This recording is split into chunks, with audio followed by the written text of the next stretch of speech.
Krishna Krishna Krishna Hare Hare Hare Rama Rama Rama Hare Hare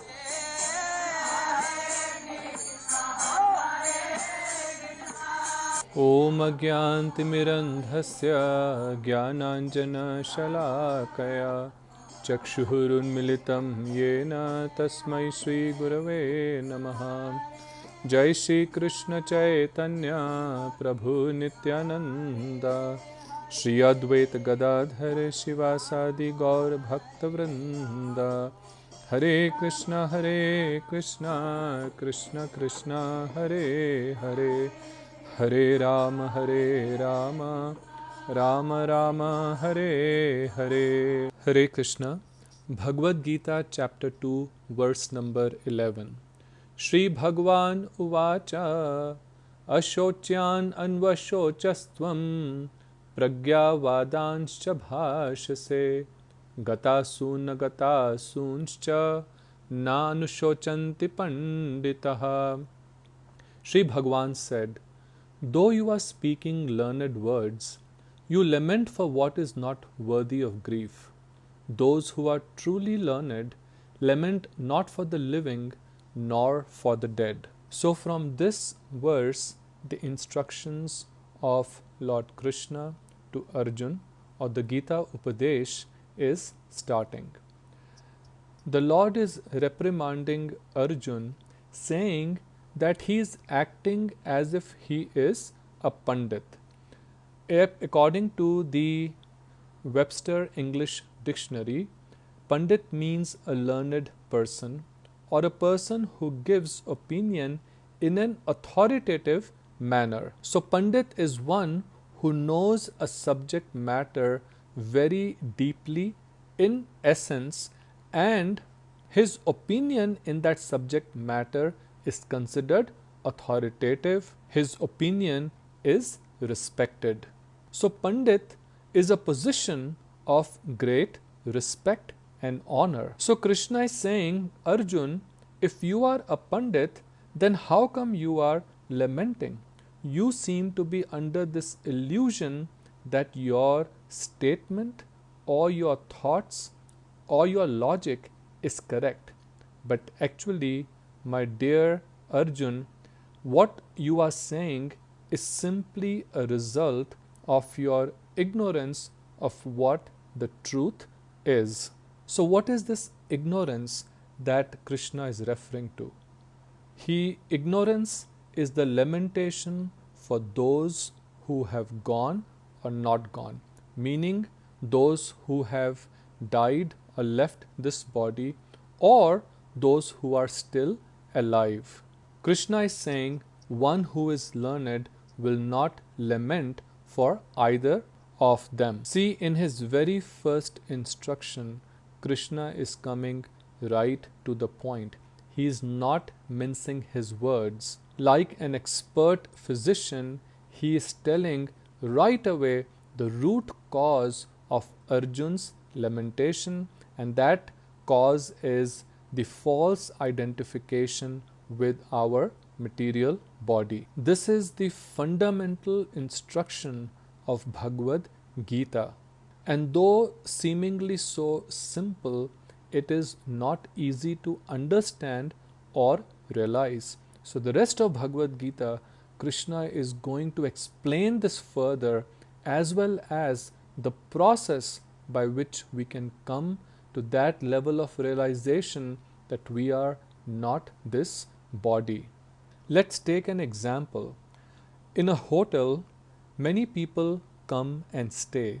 On any given day, there are new people checking in, and there are others who are leaving. The hotel staff, the people who are working at the hotel, they do not become attached to those who are staying in the hotel or those who are leaving.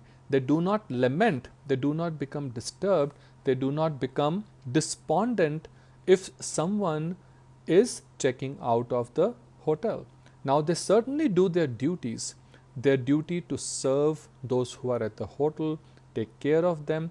They do their duties very diligently, but even after serving the residents at the hotel, no matter how short or long the stay of each guest is, the hotel staff does not become attached to them. You know why?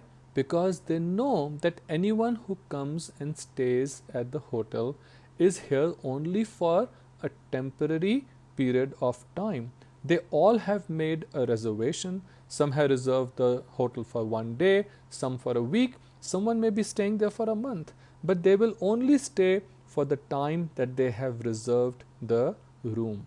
Similarly, the living entities come to this world for a reserved period of time, and at any given point of time, there are new living entities who are taking birth in form of different bodies, either animals or humans, and there are at any given time there are those who are dying, leaving this body. So while based on our position we may have responsibilities towards some of them to serve them in different capacities, but that does not mean that we become attached to them and lament if they give up the body or become attached to those who are still alive. So a real Pandit, Krishna is saying, will not lament for the loss of this material body.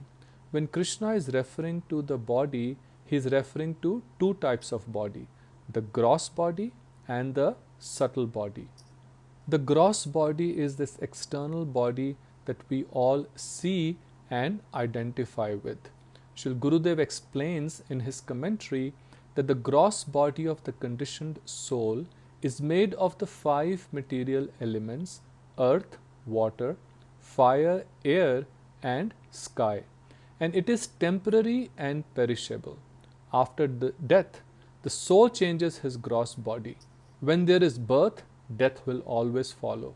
Today, tomorrow, or after some years, death is certain. When Vasudeva and Devaki, Krishna's parents, were imprisoned by Kansa and he was wanting to kill the newborn children, then Vasudeva, he spoke to Kansa and said, Mrityuhu janmatam vira dehen sahajayate.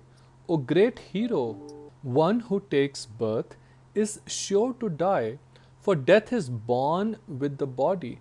The moment you take birth, the time for you to leave is decided.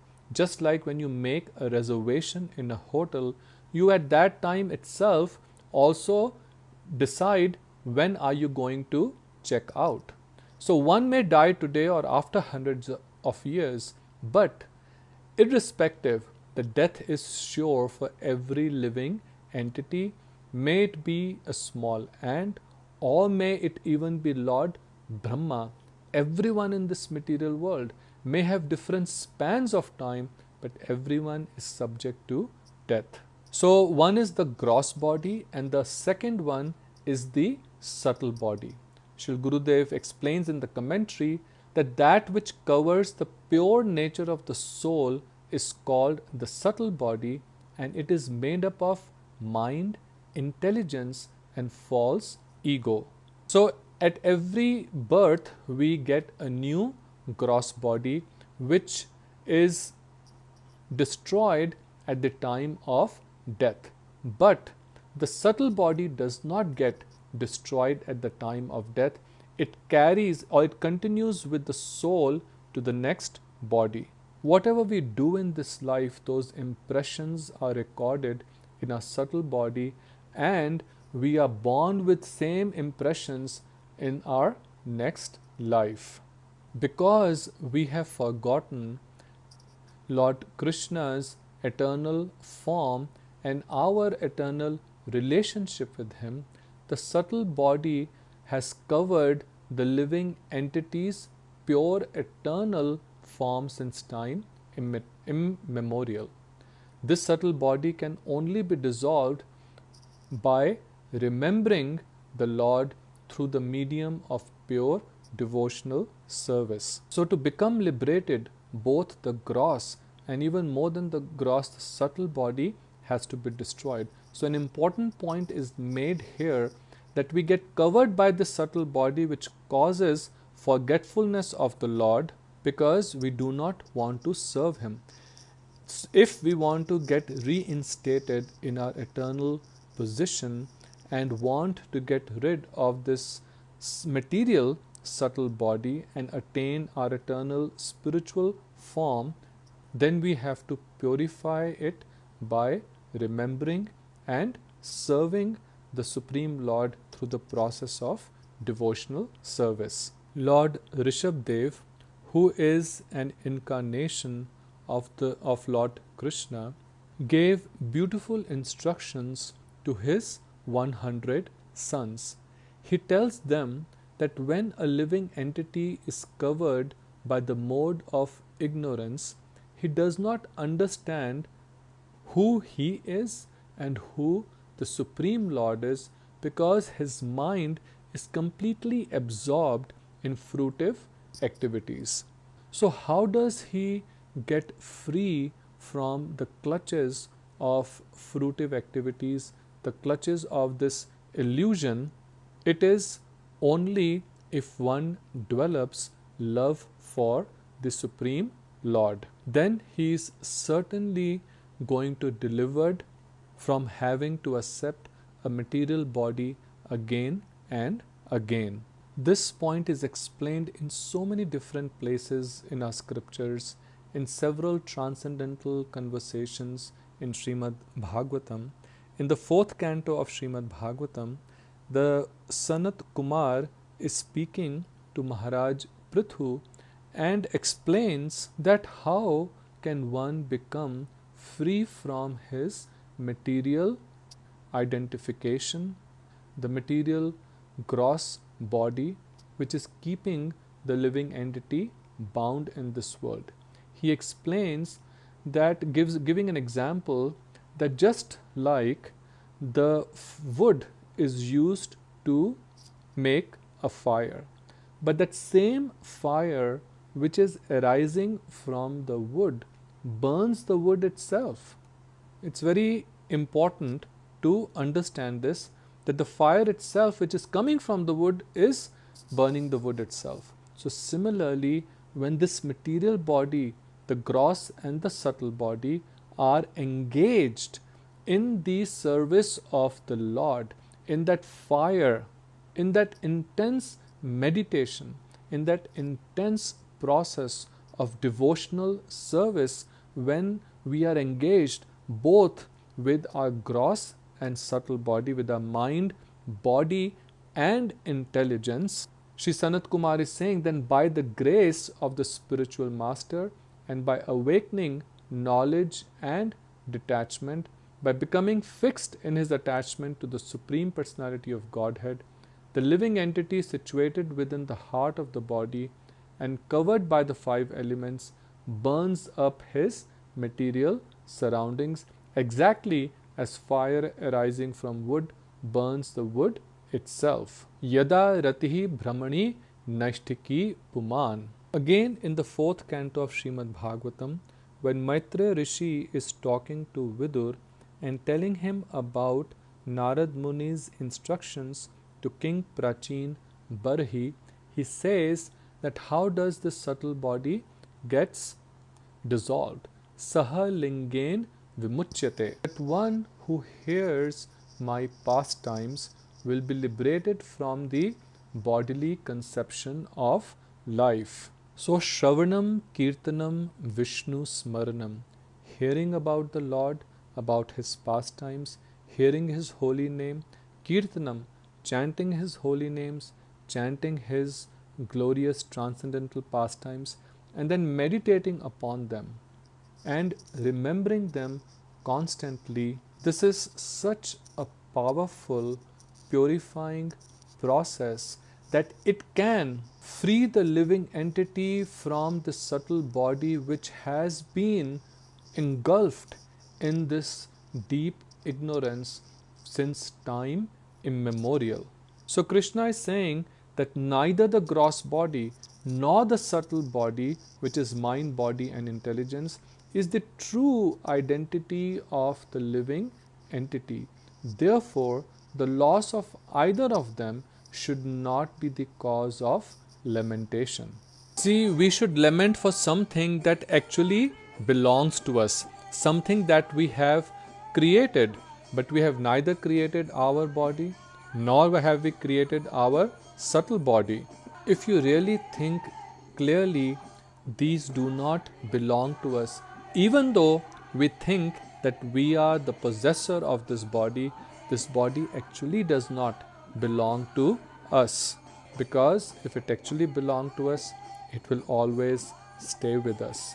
Hare Krishna, Radhe Radhe. Have a very blessed day.